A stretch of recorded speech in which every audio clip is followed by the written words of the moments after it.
Bonjour, je suis Tristan, le CMO de Foundersquare. On s'est croisé il y a peu sur certaines mini-vidéos où j'avais commencé à amorcer le sujet de l'automatisation. Pour rappel, l'automatisation, c'est l'action d'essayer d'automatiser des tâches qu'on appellera à faible valeur ajoutée et qui sont très répétitives. L'idée, c'est que vos équipes et vous-même essayez de vous concentrer sur des tâches où vous avez une vraie valeur à ajouter. Des tâches où justement on va communiquer avec le client. On va pouvoir lui apporter quelque chose, on va pouvoir augmenter les fonctionnalités de notre outil, etc. En dehors de ça, il y a toujours des tâches qui sont très répétitives, comme l'envoi de factures, par exemple, le fait d'automatiser l'outil qu'on va utiliser pour gérer notre organisation en interne avec un agenda. Toutes ces actions-là, finalement, ce sont des actions qui peuvent nous prendre du temps et qui risquent de nous embêter dans le développement de notre startup. Donc, on va créer des processus qui vont permettre de faire en sorte que tous nos outils communiquent entre eux. Et lors de cette vidéo, je vous avais parlé d'un de mes outils préférés qui est Zapier. Zapier, c'est donc le fameux logiciel finalement qui va vous permettre de connecter vos différents outils entre eux, de créer des ponts entre les outils que vous allez utiliser. Lorsque vous allez vous connecter sur Zapier, on va se retrouver tout de suite sur mon écran, pas très compliqué, vous tapez tout simplement Zapier, Z-A-P-I-E-R, pardon. Et donc là, vous arrivez sur l'interface Zapier. Moi ici, dans mon cas, je suis déjà connecté, mais bien entendu, si vous ne l'êtes pas, je vous invite à créer un compte. Vous pouvez créer des comptes avec des comptes Gmail et Google si jamais vous en avez. C'est beaucoup plus rapide à l'inscription. Dès que vous arrivez sur cette interface, l'avantage de Zapier, c'est que vous allez tout de suite comprendre à quoi il va pouvoir vous servir. Zapier va avoir déjà créé certains scénarios qu'il va appeler des workflows pour vous, et pour vous donner finalement une idée de comment Zapier pourra vous être utile par la suite. Là par exemple, on va retrouver des scénarios où Zapier va automatiser votre boîte Gmail avec votre Google Drive. Qu'est-ce que ça veut dire? Ici tout simplement, il va créer un scénario qui va faire en sorte de récupérer toutes les pièces jointes qui vont être envoyées à votre adresse Gmail pour les stocker automatiquement dans un fichier sur Google Drive. L'avantage ici, vous êtes sûr de ne plus perdre finalement les pièces jointes qu'on pourrait vous envoyer par email et vous assurer qu'elles sont bien respectées, bien organisées dans un Google Drive accessible par toute votre équipe par exemple. Autre information, imaginons que vous utilisiez Asana. Asana qui est un outil en fait de travail en commun, un outil de travail collaboratif. On va retrouver un certain nombre de tâches et de to-do list. Et bien vous allez pouvoir par exemple connecter cet outil de gestion d'organisation en interne avec un Google Calendar que vous allez pouvoir manager du coup encore une fois avec toutes vos équipes. Ici ça peut être particulièrement intéressant si jamais j'intègre une action, une tâche finalement dans mon outil de gestion de tâches qui est ici Asana, cette tâche va être automatiquement répercutée sur mon Google Agenda. Donc plus besoin d'essayer de m'en rappeler, plus besoin de l'email de notification finalement. Tout de suite dans mon agenda, à la date où je dois effectuer cette tâche-là, j'ai tout de suite une entrée qui s'est créée. Donc mon agenda va s'auto-remplir et je sais parfaitement ce que je dois faire finalement sur le reste de mon temps de travail. Donc voilà un peu comment Zapier va pouvoir vous aider et fonctionner. Bien entendu, ici, ce ne sont que quelques exemples qui sont relativement simples. Vous allez pouvoir créer également vos propres workflows, vos propres scénarios qui sont totalement automatisés pour votre startup. Mais pour cela, on va voir un petit peu à l'intérieur de Zapier comment finalement ça fonctionne et comment vous allez pouvoir l'utiliser. Donc là, tout simplement, je suis déjà dans mon dashboard, je vais aller voir ce qu'on appelle mes apps. Zapier, ça fonctionne avec des apps. Ça veut tout simplement dire ici, tout simplement que je vais pouvoir créer des scénarios. Un zap est égal à un scénario ou un workflow si vous préférez dans le wording. Tout simplement ici, du coup, je retrouve mes apps. Vous voyez qu'ici, moi dans mon cas, ils sont organisés par fichier tout simplement. Donc je vais avoir des apps pour mes différents projets, mes différentes actions.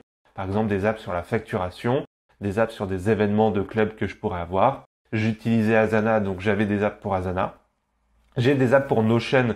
Si vous utilisez Notion ou si jamais vous souhaitez l'utiliser, on verra un peu plus tard justement à quoi ça ressemble. Ou alors pour un autre projet qui est le projet Résonance, qui va nous servir un petit peu de test finalement pour notre action ici chez Zapier. Donc comme vous le voyez ici, je vais avoir tous mes apps qui sont répercutés, qui vont être présentés finalement sur mon compte Asana. Donc moi je suis bien connecté ici avec mon compte Tristan Tornator.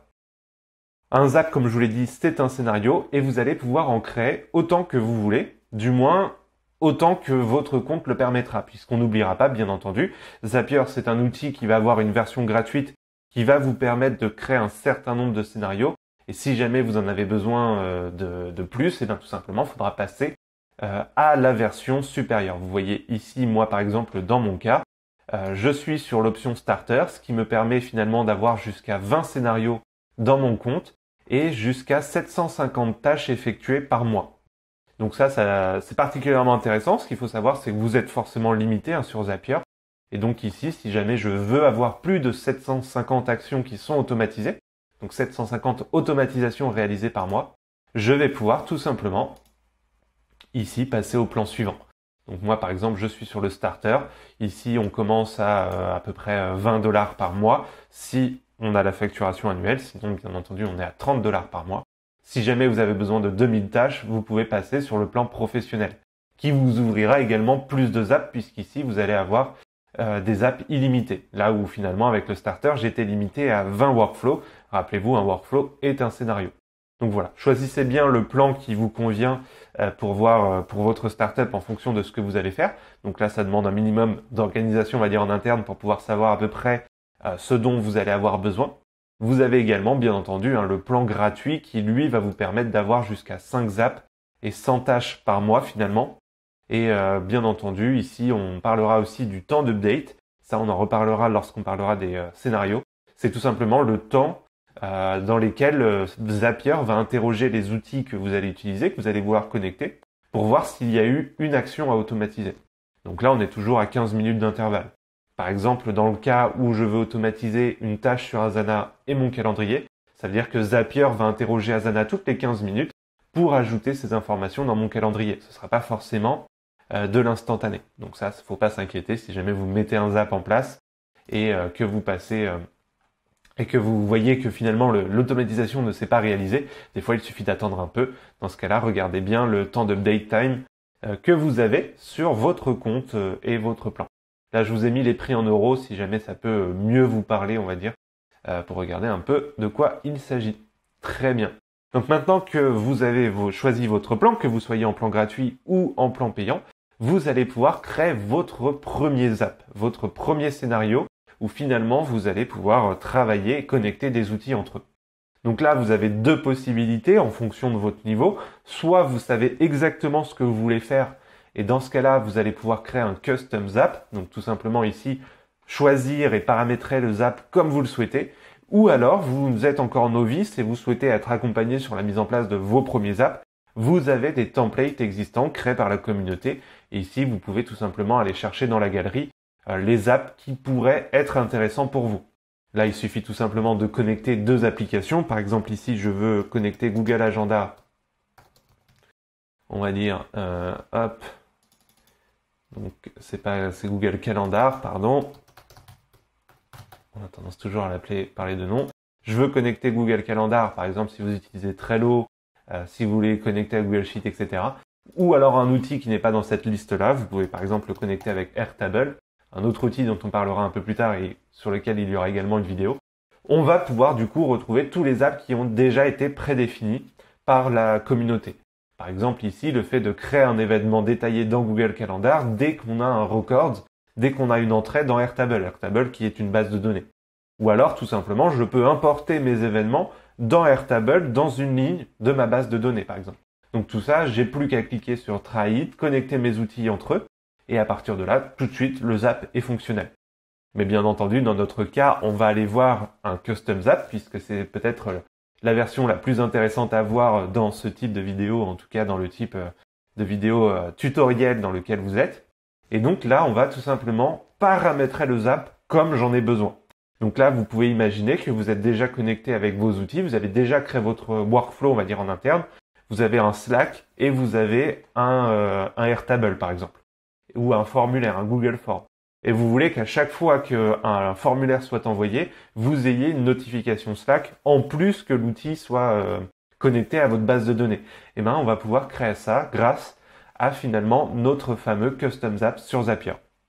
Donc ici, la première action que je vous inviterai à faire à chaque fois que vous voulez créer un Zap, bien entendu, c'est de lui donner un nom. Sinon, vous allez vous retrouver avec des no-name Zap. Et là, vous allez tout de suite comprendre que ça va être compliqué finalement pour la suite. Donc toujours, commencez par paramétrer le nom de votre Zap.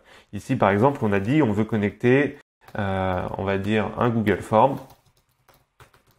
Hop, Google Form avec Slack. Comme ça, dès qu'un Google Form est envoyé, dès que j'ai une réponse Google Form, je vais avoir une notification dans mon Slack qui va m'être envoyée et je vais pouvoir voir tout de suite ce qui se passe.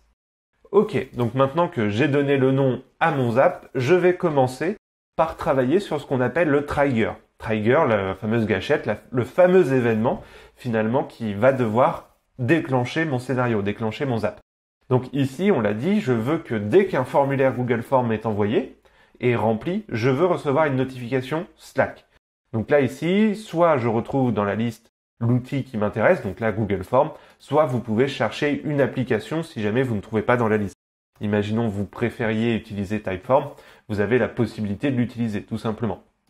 Dans Zapier, vous avez à peu près 4000 outils, donc généralement vous êtes plutôt, vous avez plutôt de la chance de trouver un outil plutôt que de ne pas en trouver, on va dire.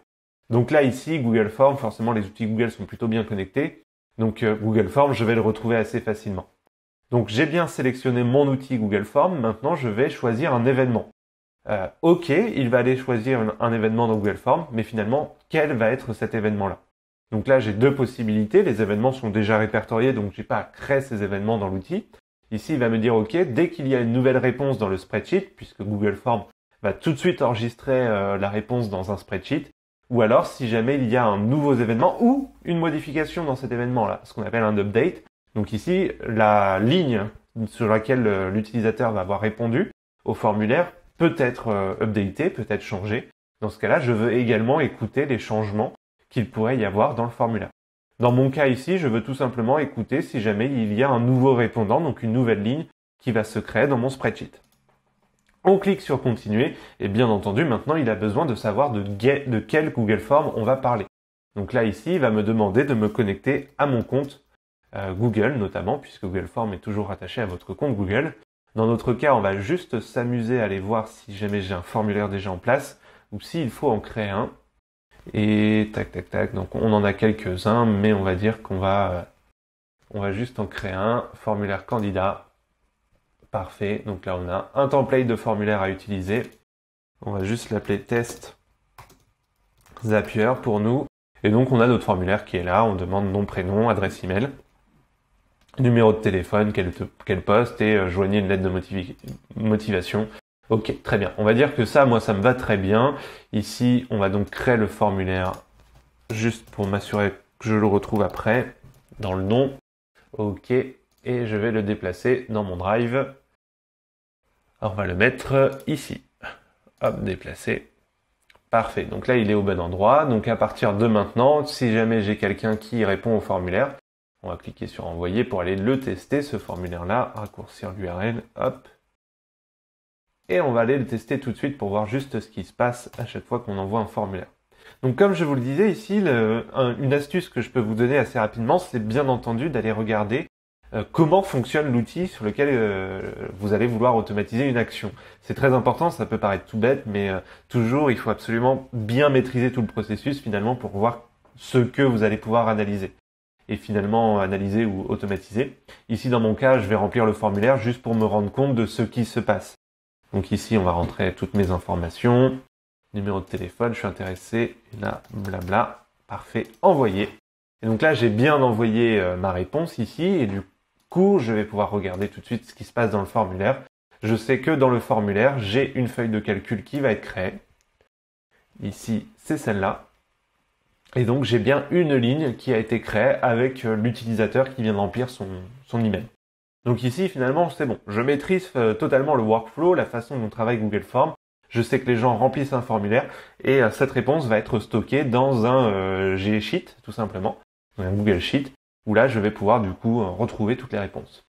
Maintenant que je sais tout ça, je vais pouvoir me connecter à mon compte sur Zapier. Donc là, je suis avec mon compte Google, donc c'est assez simple. Donc là, il me dit bien entendu qu'il pourra aller consulter des informations sur mon Drive. Bien entendu, il faut l'autoriser, sinon vous risquez pas d'aller bien loin. Il est bien connecté du coup avec le Google Form tristan@ribbontuly.fr, le Google Form que je viens de créer.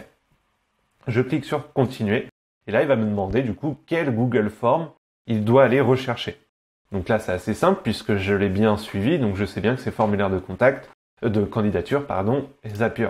Et là, je vais aller chercher les réponses. Ok, donc là, il sait parfaitement quel spreadsheet il doit aller viser.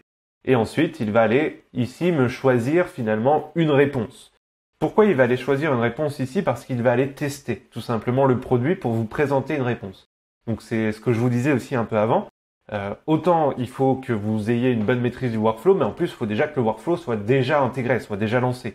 Si par exemple ici je n'avais eu aucune réponse à mon formulaire, il aurait pu me donner une erreur. Alors vous pouvez passer cette étape de test, mais là l'avantage c'est qu'en réalisant ce test-là, vous allez voir justement toutes les informations que l'outil est capable d'aller chercher finalement pour vous.